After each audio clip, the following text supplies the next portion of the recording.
తిరుపతి లడ్డు కల్తీ విషయానికి సంబంధించి సుప్రీంకోర్టుకి సిబిఐ ఇచ్చిన సిట్ రిపోర్ట్ అనేది పెద్ద ఎత్తున చర్చనీయాంశంగా మారింది. తిరుపతి లడ్డు కల్తీ జరిగిందని మీరు అనుకుంటున్నారా? ఈ సిబిఐ ఇచ్చిన ఈ సిట్ రిపోర్టుకి సంబంధించి మీకున్న అవగాహన మేరకు మీరే విధంగా రియాక్ట్ అవుతారు?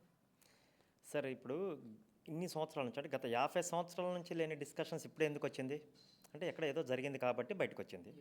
వీళ్ళందరినీ తీసుకెళ్ళి లోపలేసేసి మక్కెలు ఇరక్కొడితేనండి అన్ని నిజాలు బయటకు వస్తాయి. వీళ్ళకి ఏంటంటే సిట్ అన్నా లేకపోతే సిఐడి ఎంక్వైరీ అన్నా ఇవన్నీ కూడా చాలా ప్రతాడికి ఆటలుగా తయారైపోయిందండి. ఎందుకంటే రియాలిటీలో ఇప్పుడు నిజం మరుగున పడిపోవడానికి కారణం ఏంటంటే ఏ ప్రభుత్వం వస్తే ఆ ప్రభుత్వం సిట్ దాని ప్రకారంగానే డెసిషన్స్ వస్తుంది అనేది ఇంకొకళ్ళు ఆరోపిస్తున్నారు. కానీ వాస్తవంగా అక్కడ ఏమి ఇచ్చిందండి? సిట్ రిపోర్టు ప్రాథమిక దర్యాప్తు నివేదించింది సుప్రీంకోర్టుకి. ఏమని నివేదించింది? ఇందులో అసలు నెయ్యి వాడలేదని చెప్పింది. అంటే అది సింథటిక్ నెయ్యా, జంతు కలేబర్ నెయ్యా, ఇంకోటి అన్నది కాదు. అసలు నెయ్యి ఒరిజినల్ నెయ్యి వాడలేదు. మరి నెయ్యి వాడకపోతే ఏం వాడారా? ఏం వాడారు చెప్పాలి కదా. అది అంటే నువ్వు చివరికి దేవుణ్ణి కూడా కల్తీ చేసేసావు. ప్రజల్లో తాగే మందుని కల్తీ చేసి ప్రజల ప్రాణాలు తీసావు.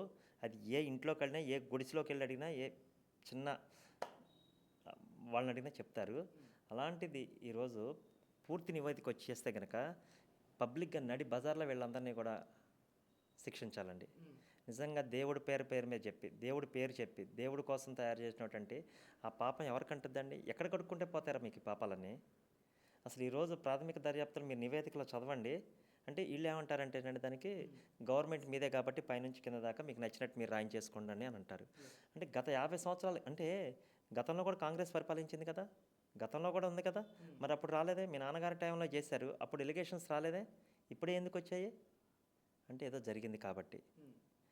లడ్డు నాణ్యత తగ్గిందని చెప్పేసి చాలా భక్తుల మనోభావాలని చెప్పేసి బాధపడుతున్నాయి కాబట్టి ఎక్కడో ఏదో ఉప్పందింది కాబట్టి టీటీడీ ద్వారా చెప్పేసి సపరేట్ దర్యాప్తు సంస్థ ద్వారా దర్యాప్తు చేపించి ఈరోజు నివేదికని బహిర్గతం అవుద్ది. ఇంకొక 4 రోజులు ఆగండి.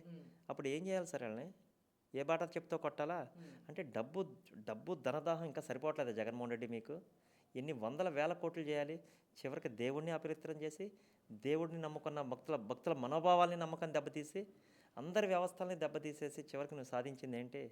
ఒంటరిగా ఈరోజు ఇడుపులపాయలో ఉండాలో లేకపోతే ఎక్కడ ఉండాలో, ఏ బెంగళూరు ప్యాలెస్లో ఉండాలో తెలియక అలా అలా నడిచిపోతూ ఉంది నీ జీవితం. అంటే సార్, ఇక్కడ జగన్మోహన్ రెడ్డి గారు కూడా పెద్ద ఎత్తున ఎలివేషన్స్ వీడియోస్ కూడా సోషల్ మీడియాలో మనం చూస్తూ ఉన్నాం.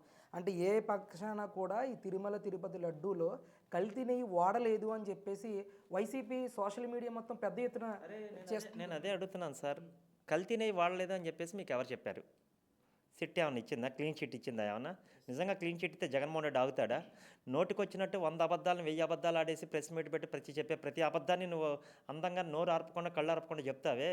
నిజంగా సిట్ కింద క్లీన్ చిట్ ఇచ్చేసి నెయ్యే వాడింది, ఒరిజినల్ నెయ్యి వాడింది అని చెప్పేసి చెప్తే అసలు మీ గవర్నమెంట్లోనే కదా తిప్పి పంపించారు కొన్ని వందల లారీలని. ఎందుకు తిప్పి పంపించారు? అరే అందరికీ తెలిసిన విషయం అండి. ఇక్కడ నువ్వు కల్తీ నెయ్యి వాడారు. అది ఏ నెయ్యి వాడారు? సింథటిక్ నెయ్యి వాడారా, లేకపోతే ఇంకొకటి వాడారా, కెమికల్స్ వాడారా, లేదా ఆర్టిఫిషియల్ నెయ్యి వాడారా, ఎక్కడి నుంచి వాడారు ఏంటి అనేది అన్ని దర్యాప్తులు తేలుతాయి. తేలినా కూడా సార్ నేను చెప్తున్నాను కదా, చట్టాలు అనేది ప్రతివాడికి డబ్బున్నోడు చుట్టం అయిపోయింది. ఇలాంటి తప్పులు చేసిన జగన్మోహన్ రెడ్డి లాంటి వ్యక్తులను తీసుకొచ్చి నడి రోడ్డు మీద గడ్రాయర్తో నడిపిస్తే రెండోసారి ఎవడైనా తప్పు చేయడానికి మాట్లాడతారు.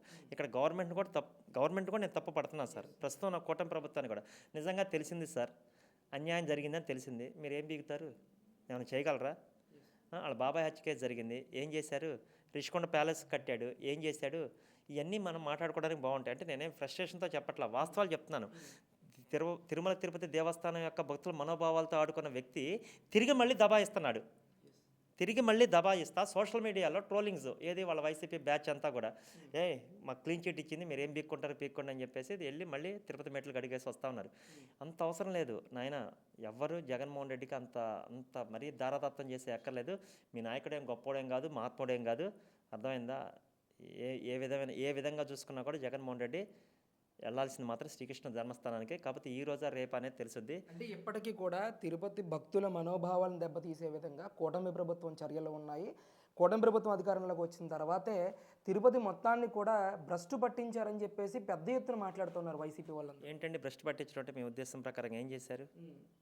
అంటే జరగనివి కూడా జరిగినట్టుగా చిత్రీకరించి భక్తుల మనోభావాలను దెబ్బతీశారని చెప్తారు. ఏం జరగలేదు అంటే నువ్వు అంటే కల్తీ నెయ్యి అంటే కల్తీ అనేది కాదు సార్ అసలు. నువ్వెందుకు నీ గవర్నమెంట్ టైంలోనే కూడా కొన్ని వందల లారీని తిప్పి ఎందుకు పంపించావు అసలు? తయారవుతున్న కాంపౌండ్ ఎక్కడి నుంచి వచ్చింది? ఆ బూందీ లడ్డు తయారీ కాంట్రాక్టర్ ఎవరు? సార్ ఇట్లా ఎన్ని పోతే అన్నీ బయటకు వస్తాయి సార్. ప్రజలకి కామన్ మ్యాన్కి కూడా కాదు నేను అంటుంది. వైసీపీ ఫాలోవర్స్ తెలుసుకోవాల్సింది ఏంటంటే అది సింథటిక్ ఆయిలా, లేకపోతే నేను నా నోటితో కూడా నేను మాట్లాడలేని మాటలు సార్. జంతు కళేబరాలతో చేసిన కొవ్వు నెయ్య, లేదా ఆర్టిఫిషియల్ నెయ్య, రసాయనాలతో చేసిన నెయ్యి అనేది అన్నీ బయటపడింది. అంటే ఇవన్నీ ఓకే సార్, బయటపడ్డా కూడా వ్యవస్థలన్నీ కూడా ప్రతి ఆడు డబ్బుతో మాఫీ చేస్తున్నాడు కాబట్టి ఇవన్నీ మనం మాట్లాడుకోవడానికి బాగుంటుంది. ఎటువంటిది ఏ విధమైన చట్టపరమైన చర్యలు లేకపోవటం వల్లే జగన్మోహన్ రెడ్డి ఇంకా పబ్లిక్ వచ్చేసి కాలు ఎగరేస్తున్నాడు. మీరు ఏం పిక్కుంటారో పిక్కుంటారో అని చెప్పేసి కాలు ఎగరేస్తున్నాడు. మన క్యాపిటల్ గురించి మాట్లాడవచ్చు, లేకపోతే ఇంకొక విషయం అవ్వచ్చు, లేకపోతే గణతంత్ర దినోత్సవం జెండా ఎగరపోవటం రావచ్చు. ఏ విధంగానూ చూసినా కూడా నేను ఇంతే అంటే జనాలు కూడా అట్లాగే తయారయ్యారు సార్. రౌడీలకి ఫాలోయింగ్ పెరిగిపోయారు. అందుకే ఇలాంటి జగన్మోహన్ రెడ్డిలో 100కి 1 గల్లీకి ఒకడు పుడుతున్నాడు సార్. నేను మళ్ళీ కూటమి కూడా ఒకటే రిక్వెస్ట్ చేస్తాను సార్, ఇలాంటి వాళ్ళని తొక్కి పట్టి నార తీస్తే రేపొద్దున బయటకు వచ్చి మాట్లాడడానికి ఒక్కొక్కడికి ఉత్సాహం పోసుకుంటారు సార్ ఒక్కొక్కడు.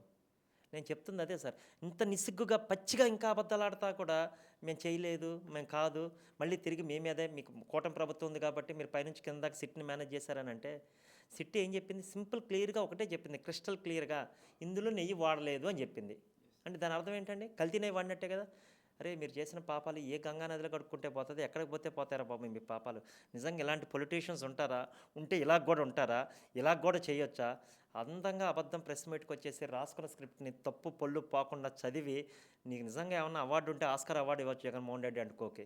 Anyhow thank you once again. నేను మళ్ళీ రిక్వెస్ట్ చేస్తున్నాను కూటమికి, ఈ టీటీడీ విషయంలో కనుక కల్తీ నెయ్యి కనుక జరిగింది అని తెలిసిన రోజున వ్యవస్థలో కనుక ఏ విధమైనటువంటి యాక్షన్ తీసుకోకపోతే చరిత్రహీనులుగా మిగిలిపోతారు కూటమి ప్రభుత్వంలో ఉన్నటువంటి అందరూ కూడా. అదొక్కటే మీరు చేసుకోండి. దర్యాప్తు జరుగుతుంది, దర్యాప్తు ఫైనల్ స్టేజ్లో ఉంది. సుప్రీంకోర్టులో కనుక నివేదించినటువంటి నివేదికలో ఏమైనా కల్తీ నెయ్యి జరిగిందన్న తర్వాత కూడా జగన్మోహన్ రెడ్డి మళ్ళీ ఇలాగే రోడ్డు మీదకి వచ్చి మాట్లాడితే అది తప్పకుండా మీ చేతగాంతనం, మీ అసమర్థత అవుతుంది. అలాంటప్పుడు ఇంక ఏ దర్యాప్తులు కూడా మీరు ఇవ్వమాకండి దయచేసి. Thank you.